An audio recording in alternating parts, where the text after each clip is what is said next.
La iglesia en tiempo de crisis. La iglesia en tiempo de crisis. Y hablamos de esto porque es pertinente en el tiempo en el que vivimos. Estamos en medio de una crisis. Sin embargo, siempre la iglesia ha estado en crisis. Y es bueno que entendamos eso. O sea, la iglesia no está desligada nunca de alguna situación externa o interna que siempre tiene que enfrentar. Pero la iglesia siempre sale victoriosa. Porque la iglesia trasciende al Estado, trasciende a la humanidad, trasciende a lo terrenal. La iglesia tiene que ver con lo celestial. La iglesia es una institución, un organismo concebido en la mente del Señor, en el corazón del Señor, mucho antes de la fundación del mundo. Así que no hay nada humano, no hay nada que nazca en el infierno que pueda detener y que pueda evitar el avance de la iglesia. En la historia, siempre la iglesia ha estado enfrentando algún tipo de crisis. La primera crisis que la iglesia enfrentó fue en su existencia.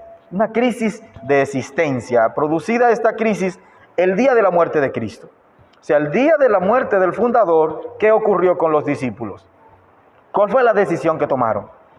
Llenos de miedo, se atrincheraron en el aposento alto, pero no para orar, sino que estaban ahí esperando que las cosas se aquietaran para entonces salir. Luego se dispersaron, se alejaron, cada quien tomó su camino, los que eran pescadores volvieron a pescar y así por el estilo. Pero es el Señor que los reúne, es el Señor que se aparece en ese aposento alto y los reúne, que se aparece a los que van camino a Emaús y vuelve y los convence, que se aparece a los que están pescando en la playa y los convence. Entonces ahí está la primera crisis de la iglesia. ¿Y cómo fue enfrentada esta crisis? El Señor se les apareció y los convenció de que había mucho trabajo por hacer. La segunda crisis de la iglesia es una crisis de identidad. ¿Lo recuerdan? Es una crisis producida en los años siguientes a la ausencia del Señor. Y comienzan a pensar ahí, ¿qué vamos a hacer con los judíos? Somos judíos, tenemos que seguir la ley de Moisés, vamos a guardar el sábado, ¿qué vamos a hacer? Entonces, ¿cuál fue la respuesta ante esas crisis? Bueno, fue el hecho de saber, no. Somos iguales en humanidad, somos iguales en cuanto al llamado de Dios, pero el evangelio es diferente. El evangelio es diferente, somos diferentes a los judíos y lo que el Señor nos ha dado es algo más universal. Así que ahí se resolvió esa crisis que le pudiéramos llamar la crisis de identidad. Y luego entonces hubo otra crisis, es la crisis de recursos. Imagínense, los primeros cristianos eran pobres, los primeros cristianos eran de los extractos más bajos de la sociedad y no tenían tantos recursos. Cuando todas estas personas comenzaron a convertirse, era muy difícil poder ayudarles. Había muchas viudas, había muchas necesidades. Ustedes pueden ver cómo en el mismo capítulo, en los primeros capítulos de Hechos, capítulo 6, capítulo 7, se habla de la formación de los diáconos, tratando de buscar solución a estas crisis. ¿Cuál fue la respuesta entonces de la iglesia ante la crisis de falta de recursos? Pero ahí está, en el mismo capítulo 4, versículo 34, dice: así que no había entre ellos ningún necesitado, porque todos los que poseían heredades o casas lo vendían y traían el precio de lo vendido a los apóstoles. Desarrollaron un espíritu de comunidad. Ante la falta de crisis, entonces, aquel que tenía poco, aquel que tenía mucho, eran iguales. Y el que tenía mucho le ayudaba al que tenía poco. Y el que tenía poco, entonces disfrutaba de aquel del que tenía mucho. Entonces, allí se resolvió la crisis de la falta de recursos. Pero hubo otra crisis más adelante. Yo le llamaría la crisis de oposición. ¿En qué consistió esta crisis? Bueno, las autoridades judías, también los romanos, comienzan ya a ver a la naciente iglesia como una enemiga. ¿Y qué ocurre? Entonces comienzan ya abiertamente a matar a los cristianos, a perseguir a los cristianos.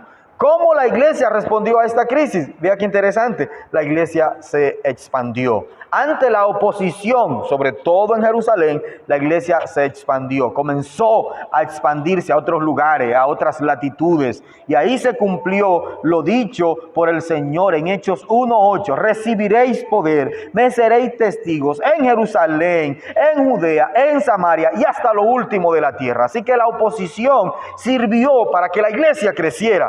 Y así por el estilo, hermano. Pudiera mencionar otras crisis, menciona una más, bueno, la iglesia del Estado. Cuando la iglesia entonces llega a tener poder y que llega a tener acreditación y oficialidad por el Estado, eso trajo una crisis. Porque entonces la iglesia se contaminó. ¿Pero qué ocurrió? ¿Cómo la iglesia enfrentó esto? Dentro de la iglesia quedó un remanente que se purificó, quedó un remanente que se santificó, que se guardó. Así que esa crisis de una iglesia con poder, de una iglesia con el respaldo del Estado, sobre todo a partir del emperador Constantino, a partir del año 313 y 325 después de Cristo, no detuvo el avance de la iglesia. ¿Qué es lo que estamos viendo? Que en medio de la crisis, la iglesia siempre sigue caminando. Y nosotros hoy estamos atravesando una crisis. Yo diría entonces que nos tocó el turno a nosotros.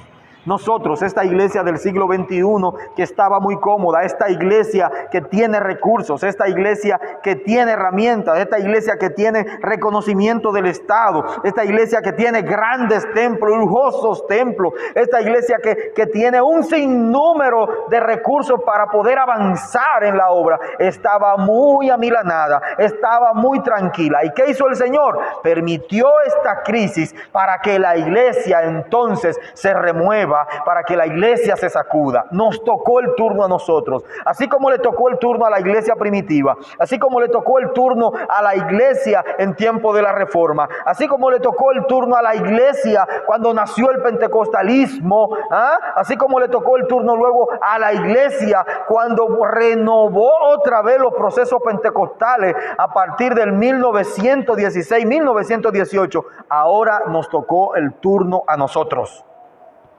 Así que, amada iglesia, solo piensa en que en medio de la crisis el Señor siempre tiene un remanente para que enfrente la crisis.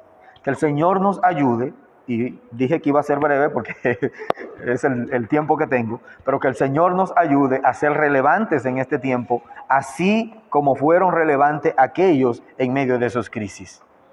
No tenga miedo, mira lo que Dios está haciendo, observa el propósito de Dios en este tiempo. Nos tocó el turno a nosotros. Y así como aquellos cumplieron con lo que Dios le demandó, vamos nosotros hoy a cumplir con lo que Dios nos ha demandado. Podemos ser una iglesia productiva en medio de esta crisis y tenemos que serlo. Nos tocó el turno a nosotros. ¿Qué se dirá en el futuro de nosotros? De nosotros depende. ¿Cómo se conocerá esta iglesia en medio de esta crisis del coronavirus? De nosotros depende. De ti depende, iglesia. De mí depende, iglesia. Que seamos la iglesia activa, productiva y relevante en medio de esta crisis. Que el Señor les bendiga, y para mí es un gozo altísimo poder saludarles y poder compartir con ustedes. Que Dios les bendiga y hasta la próxima.